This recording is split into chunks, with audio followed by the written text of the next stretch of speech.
I have a really interesting laptop here. This is the brand new 2023 Asus ROG Flow. It's the 16-inch, so it's the ROG Flow X16. I had a review on the 2020, I think the model was from before, that had a 3050 in it and a 5900HX. This one here is Intel this year. They look like they're not doing as many AMD models. So this here is an Intel 13900H processor. It's going to be quite powerful for a CPU. However, it might not have the best battery life, but we're going to find out. So 13900H processor on this. And it also has the brand new, for 2023, RTX 4050, which is quite an improvement over last year's 3050. It's going to be quite a bit more powerful, probably more in lines of a 3060. And it also has 6 gigabytes of VRAM, whereas last year's 3050 and the year before 3050 only had 4 gigabytes of VRAM. So those extra 2 gigabytes are going to make a big difference. It's still not a lot of VRAM. This is the only model that they had. There was no other like variants or anything you could pick up. I think in the US you can get a 4060 and maybe even a 4070 on this. Canada never got the higher SKUs last year. They never got the 3060 or the 3070. So I kind of doubt that Canadians are going to be able to get it. You can always buy from the US, but yeah, it's kind of a pain in the butt. It's kind of expensive, to be honest, but it's kind of a special case. It has all kinds of goodies in it, so we'll see how it performs. So let's have a look at it here. You know, you get the standard ROG elevator, I guess I'll call it. This appears to be backwards, but just some literature under here, I'm guessing.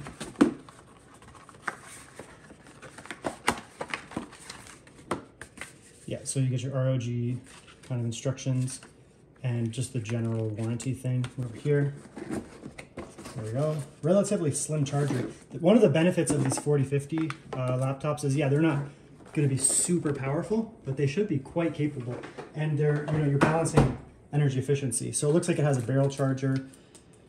What's the wattage? Probably 240 watts. So that's a lot of power, actually. Wow. This thing must be, I guess it has a 13900H in it. Oh, it's got all the fancy stuff on it. So 240 hertz refresh rate. That's really high, actually. And this is a 1600p screen. So that's really, really high refresh rate for the screen. 500 nits, which is kind of where you want to be at with this kind of laptop. That's perfectly acceptable. If you're in a bright outdoor environment, it should be totally fine. Obviously, more is better, but this is fine. It's when you get down to like 300 that it really starts to suffer.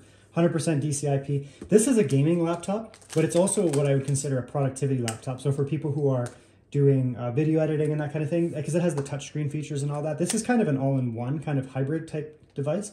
So, you know, having good colors is really important for people who are getting this type of laptop. You know, they want to have a productivity laptop that they can do high quality, you know, 4K video editing, that kind of thing, but they don't want to have a gigantic chunk gaming laptop that they take with them. So that's going to be really, really nice. Liquid metal, that's going to be important, obviously, keeping nice and cool. NVIDIA Advanced Optimus is important, so you can turn off the dedicated graphics if you're just, you know, using it day to day, which will be really useful for this type of laptop because you're probably also using it for, you know, general productivity tasks. And then when you need, you know, to export a video or play some games, you turn that back on. But yeah, nice metal. It's like a magnesium type metal here. The bottom is obviously all metal too. The bottom is all metal too.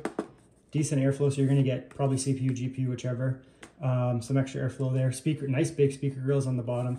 The foot to raise it up here. Obviously, if you're doing, you know, intense gaming, you're going to want to you put like something else under there too, or a cooling pad, but it should be fine. Let's have a look at the ports that it comes with. So we'll look at the left, on the right side first here. So power button here, obviously. Micro SD card, which is nice. Not a full-size one, but most people are using micro, I would say, nowadays. That obviously speaks to the fact that this is also a productivity laptop. It's not only a gaming laptop. So, you know, a lot of people who are, you know, taking video, they're going to be able to pop that in and do their editing on the go, which is really nice without the use of a dongle. 2 USB-A ports, which is nice to have legacy ports. Big heat exhaust there. Huge heat exhaust on the back here. Really, really big. So that's important, obviously. And it's not going into the screen or anything. And then over here we have our barrel plug, which is, you know, the standard Asus barrel plug. This is the USB-C, but it's also Thunderbolt 4. So you can charge with that, which is really nice. If you're not, you know, going to be doing a long gaming session, you can just take your USB-C charger with you, probably 100 watts or whatever. HDMI out, which is fine. So if you're going to be, you know, displaying to video, you can HDMI, but you can also use the USB-C ports for that. Underneath here, we have our second USB-C port, so we can use both of those, which is really nice. So you can charge off of one and use a dongle off the other, or whatever you want to do, or display off the other. And then you get your XGM port right there, which is one of the biggest features of this laptop, that you can plug in an eGPU basically off of that. And it'll be a lot more efficient and more effective really than running like a, you know, one of those Razer, whatever they're called, with a whole GPU in it. It's basically a mobile version, but you'll get really good video out of that. And if you want to expand this beyond the 4050 that comes with it, you can use an eGPU that you know, you can buy one of those. Last year there was a 3070 model and a 3080 model. I'm assuming this year there'd probably be, you know, like a 4080 or a 4070, which would be more powerful. However, a 3080 is still going to be more powerful than what comes in this. Opening it up was pretty easy. I basically just took this guitar pick thing and stuck it in this corner here. And then it should be as simple as just popping it up,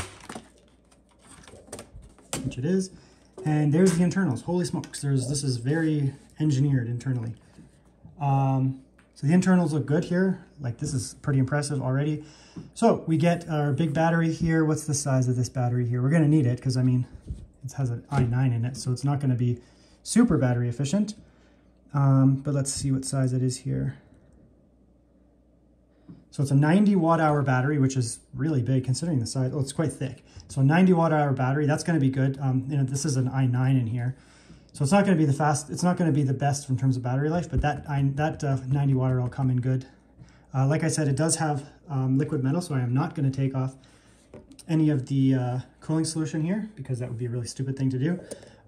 It's going to have liquid metal on it, so it should be good. But a lot of heat pipes there, holy smokes. So we have four heat pipes here, another one coming out of there, 3 fans. So one of them is the GPU, one of them is the CPU. The big one's probably the CPU. I'm guessing that's the CPU, the i9. That'll be the 4050 over there, or whatever, if you have a 4060, whatever. I don't know what that's under. That must be some kind of VRMs or something. I'm not sure what that's covering, but there's another fan there which just blows directly into the laptop itself. But there's, you know, it'll come out, it'll blow over these heat pipes and it'll work its way out. Probably, that might be overkill, but holy smokes, is that a lot of cooling inside. Audio, we have here the Wi-Fi Bluetooth chip, which is good. Battery's connected there. One NVMe right there that comes with it. We'll check out what it is later. But Western Digital SN. So it has a Western Digital SN560. That's not really that fast of a drive. So they obviously cut a little bit of cost on that drive there. But I mean, it'll be fine. And you have a second slot here. So you get the 1 terabyte that comes there, or whatever configuration you have. And then you get a second NVMe slot over here. So for most people who are buying this laptop, one of the huge advantages of it is the full upgradability. So you get single NVMe here that comes with it, second NVMe here, so you can take this thing up to probably 8 or even 16 gigabytes total with 2 NVMe's if you have a lot of money, I guess. And double SODIMM slot, which is huge, because a lot of these ROG laptops have single SODIMM slot, the other one's soldered. So, you know, you get like 8 on the board, and then you can put it up to like 24 or whatever, or even 16. And, you know, you're limited in how much is going to run in a quad channel or whatever. So in this case here, you know, we're going to be all quad channels. So for me, 16 gigabytes is not enough for the work that I do. For gamers, it's going to be enough. 16 will be fine probably. But if you're doing mixed use, especially if you're doing productivity stuff, you know, and I have a video editing project open and, you know, there's a lot of tracks and things on there, it'll eat up 16 like it's nothing. So, you know, I have 32 right here, which I'll just pop in after. The prices of these are going to come down in the future, which is really nice. So you could easily spec this out with 16 gigabytes and just take those out and get yourself a 32 gigabyte kit or whatever, if you're crazy, 64, I guess. It doesn't have a vapor chamber, but this is probably one of the most intense non-vapor chamber cooling solutions I've ever seen on a laptop. Like triple fans, a bazillion heat pipes in here, so it's going to perform really well, I suspect. But it looks like it's pretty upgradable. Speakers here look actually pretty big. That's why it sounded so good. A little bit of a dust filter, nothing crazy, but you actually get a heat shield for the first NVMe right there. So you can see, you know, you have your metal, you have a thermal pad there. This is important because this is a metal bottom. So you're going to be able to transfer some heat away from, this is not a hot NVMe anyways, but you're going to be able to transfer some heat from that NVMe into the metal heatsink there, into the thermal pad, and into the bottom of the case, and basically, you know, cool that. And so if you install a second NVMe, which you probably will over here, you could certainly stick another thermal pad on there and get a little bit of cooling on that too. So first things first, if you watch my videos, you know that I like to come in and see all the crapware and bloatware that's installed with the computer. So let's have a look and see. So AI noise canceling software, you can keep that or you can leave it. It's totally fine. Armoury Crate is probably an essential software. You can do all of your performance profiles on that in there and tweak, you know, RGB and all that stuff, and tweak some different things in there. So keep Armoury Crate, that's essential. And Armoury Crate service comes with it. If you do a fresh Windows install, which I often do, you'll want to re-download those from the Asus website. These things are all fine. Aura Creator is for doing your RGB here. You can leave that if you want. Again, I don't mess around with RGB, but you can certainly keep it. Apparently there's a wallpaper software. There's a fair bit of bloat here, but these aren't, wonky software. These are important. Journal, I don't know what that is. Here's, take this off right away. So they often ship it with McAfee. McAfee probably subsidizes the laptops a bit. So, I don't blame the developers for putting it on, but so the first thing you're going to want to do with this laptop is uninstall McAfee and get this kind of like, I don't know, malware, spyware out of here. Office, you can uninstall these. I install my own version. So I just take this crap off and use my own. And my Asus is also very important. You can go in there and you can tweak different settings, and this is where you're going to do like warranty and that kind of stuff. So keep my Asus. We can load it up while we do that, but that's another good software there. Keep that on there. Everything else looks pretty standard so far. I don't see anything McAfee there. Like, I don't know, virtual pet, that's probably take that off, where the heck that is. There's another Web Advisor by McAfee. We'll take that out of here. But yeah, it looks pretty clean. Okay, so I believe the McAfee is installed and the computer just restarted because it did the ROG. So ROG is important. I cover this in all my videos, but yeah, we'll just quickly look at it. This is the wallpaper, the Aura. It's integrated into ROG, but we'll leave it for now. I don't really care. Get out of here. So this is where you're going to do a lot of your controls.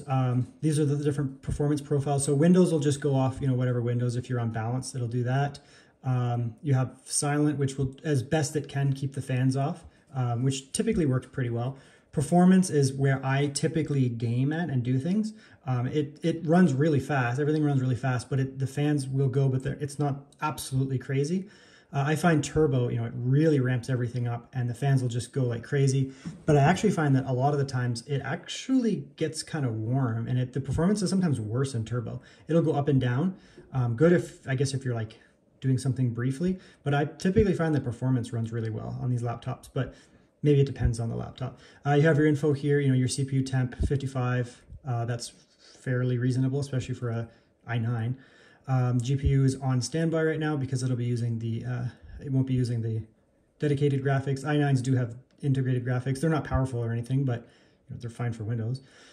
Your GPU modes here, eco mode, ultimate, optimized. I don't know how these vary much from that. That will also include the CPU, but it looks like, you can, I believe this will actually turn off yeah, here we go.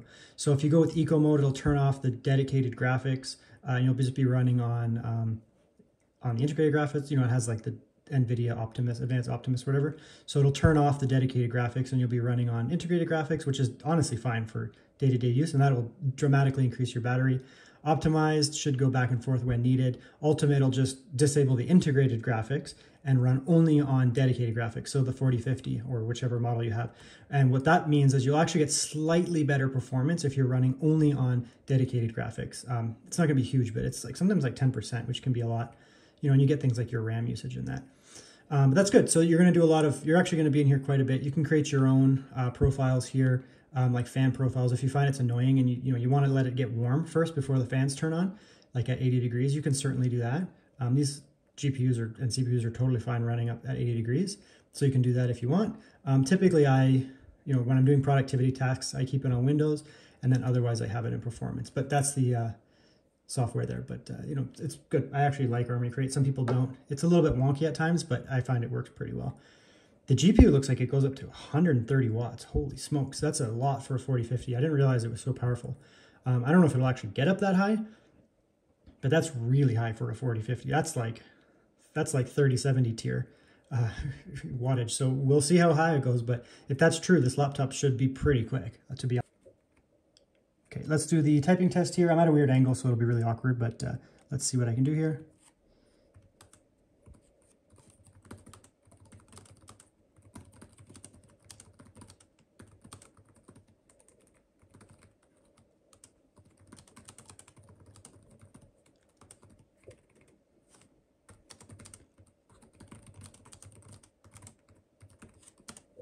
Okay, so other than my typos at a weird angle, it's fine. ROG laptops are actually really good. For gaming laptops, I would say, other than Legion laptops are the best keyboards you can get on a gaming laptop. They're the ThinkPad style-ish keyboards. ROG laptops are really nice. Trackpad is, as expected, superb. Super, super nice to the touch here. You know, there's no greasy texture. It almost feels like a glass trackpad probably is. Super, super smooth, and it's a huge trackpad. Really, really nice. And the palm rejection was actually pretty nice when I'm typing. It doesn't really you can see that the cursor isn't moving, even though I'm moving my hand on it. So the palm rejection is good, but it feels really smooth. So Asus makes great trackpads. Regardless of which laptop you get, all of these ROG trackpads are really nice, and I like it. It feels super precise. You know, touchscreen seems nice. Let's go in here. Let's open up some websites, and we'll try the touchscreen. I don't typically use touchscreens, but when you're doing like editing, you know, it is actually nice to have a pen and throw this into tablet mode and do some drawing because it's much more precise. But I'm actually pretty precise when it comes to a mouse. But yeah, super smooth scrolling there. It feels nice, even though we're on like Bing or whatever this is. Nice and smooth. Super high refresh rate screen, so that does make a big difference there. Feels pretty good. Let's throw into tablet mode.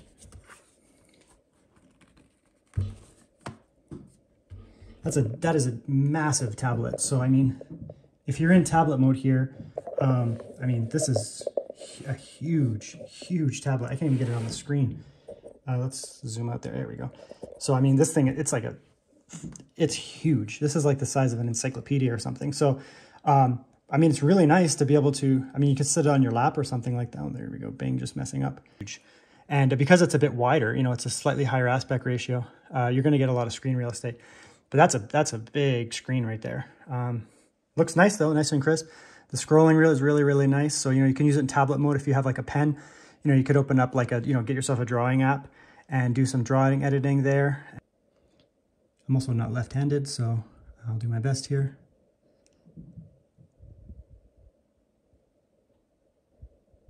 Yeah, so there's me with my ROG laptop.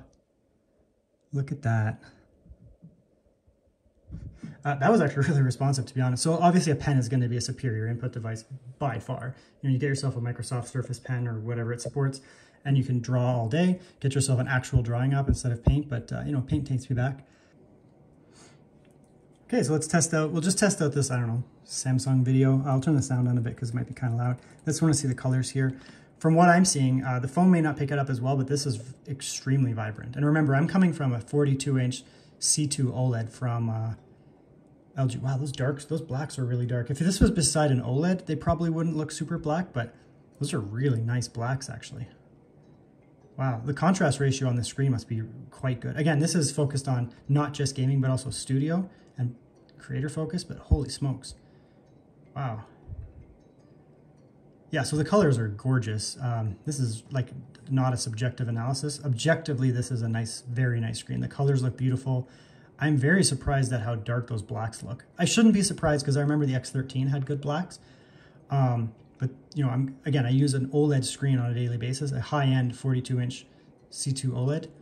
And yeah, it looks great. This is not an OLED screen, but actually, and you know, scrolling is super smooth with that 240 hertz refresh rate, like buttery smooth. It's really hard to explain because you're not going to see it on camera. You're going to see it at 60. I'm seeing this at 240 hertz, and man, is it really, really nice. Ooh, okay, so that's 50. It's a lot of bass. So you have the down firing speakers. I'm not sure if these are up firing speakers. I'll put it on the screen. But it sounds really nice. Let's turn it up. So we're going to get volume. So if you have headphones, you're going to want to potentially adjust your volume.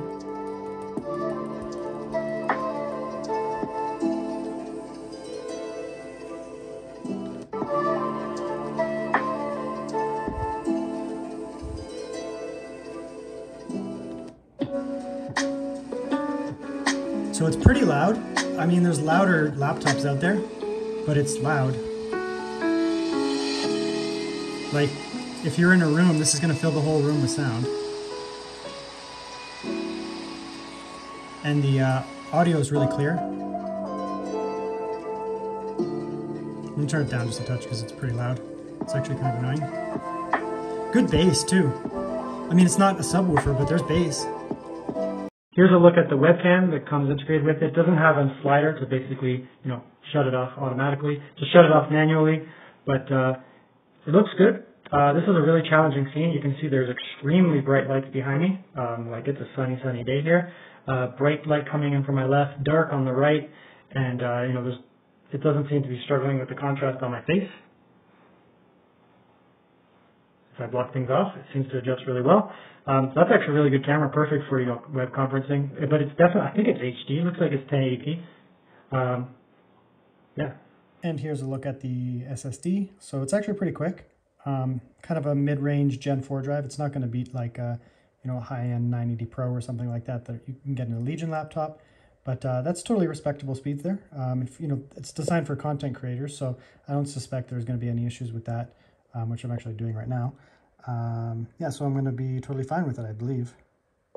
So drop down there. So there's the battery once I actually start using it. It was about 5 hours when it was, when I wasn't doing anything, basically just staring at the screen. And now it's down to, quite a bit lower. This is a 13900H processor, so pretty high up the stack of Intel chips.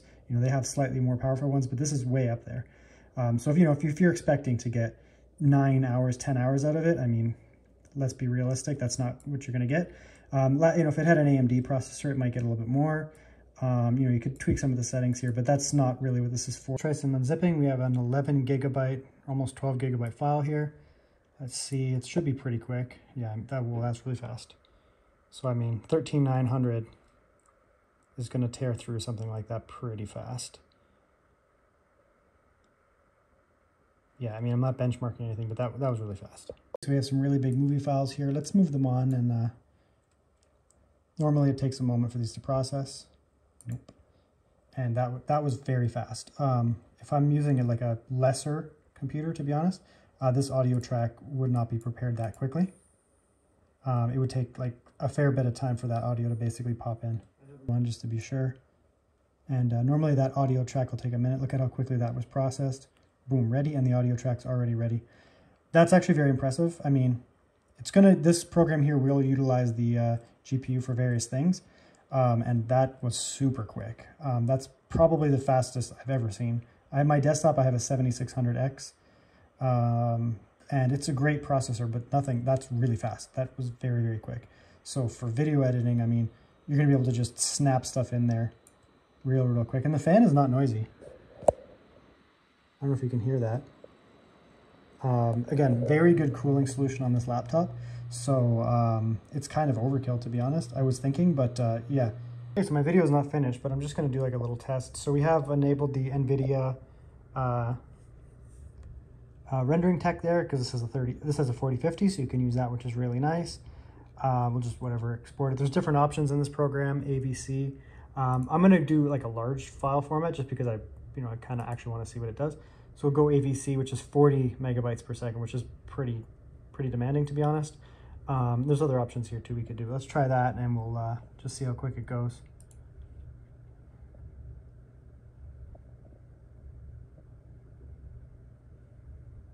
So 13 minutes, 12 minutes, it keeps going down. And it's not even in like turbo mode or anything like that. Let's see if that even makes a difference. I don't know, maybe it will. I have actually no clue. Turbo's on. Oh yeah, it did actually. So we're dropping, like, it's going down faster then, which is weird.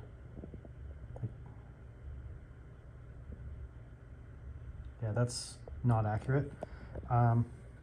It's going much quicker than it says that it's going to go. Probably because I threw it in turbo there. Now it's stabilized out. But yeah, this is really quick actually. This output is much faster than I was using before. I was using a much lesser CPU and or potentially no GPU, and that acceleration from the Nvidia and coupled with a 13900 is actually really good. Okay, so here we are in Cyberpunk. I am recording this externally because for two reasons. One, it's a laptop, so people are, I'd say on average, going to use the laptop screen. I want you to see what I see. Secondly, this has a really nice screen, so let's be honest, I actually want to show it off because that's a major point here. So we'll go with obviously full screen. We'll start with native resolution, which is 1600p. It should be fine. 4050 should be fine. It's around a 3060. It might struggle a bit, but we'll see how it looks. We'll leave HDR off. Let's go with graphics. So it's doing it. This is just what it started with high. Fidelity effects. Does this game not have? Oh, DLSS up, so there. Whatever. Turn that off. So we'll start with 1600p high. So it looks like it's doing a decent job keeping things cool. The CPU is at 66, and the GPU is at 71. That's actually pretty good. There's a lot of cooling in the system, so that's actually pretty impressive. Looks like we're getting 39 FPS, 40 FPS. It actually looks smooth. I mean, it's a super high refresh rate screen, so CPU is not being taxed. It's only at 30%. Obviously, the GPU is getting blasted, but this is very playable. 30 FPS to 40 FPS is console playable. Okay, so this is 1600p on high, and I just threw on the quality DLSS, so nothing crazy. I didn't crank it up to, balanced or anything, and we're above 60. Very impressive, and the temperatures are pretty good. I was hoping that I was worried that the CPU was going to get super hot because it's a shared cooling solution, but the 4050 is not a super hot GPU. It's actually very efficient from what I understand. So Ultra, no ray tracing yet, and quality FSR, or quality DLSS, yeah, 45. A little bit low, but I mean, like, you can play games at 40 FPS, that's totally fine. And we'll leave DLSS on, and we're at 1600p. Let's see how it works. So we got that 6 gigabytes of VRAM to work with, and it looks like we are totally fine. Good FPS too, 87. I suspect a game like this, like, you're not going to want to play it without DLSS on. You could play it natively, but this is a game where FPS actually does. What was that? FPS actually does matter. And you don't want to be fluctuating all over the place. That 1% low is suspect.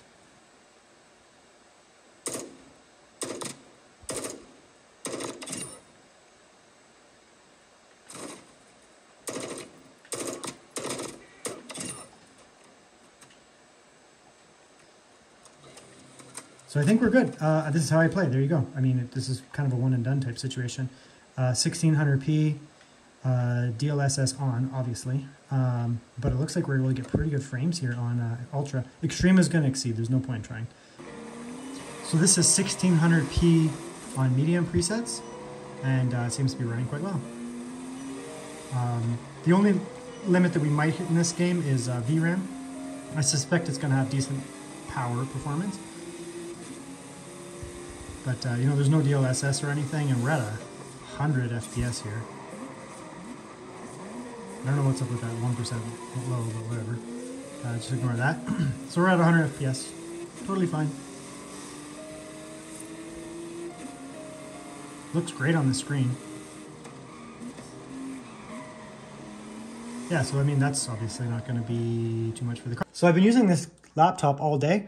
I've been doing gaming on it. I've done video editing. I've edited all of this video except this portion that I'm recording at the very end. And I did a trial export, and yeah, I've just been carrying around with me, battery on, battery off.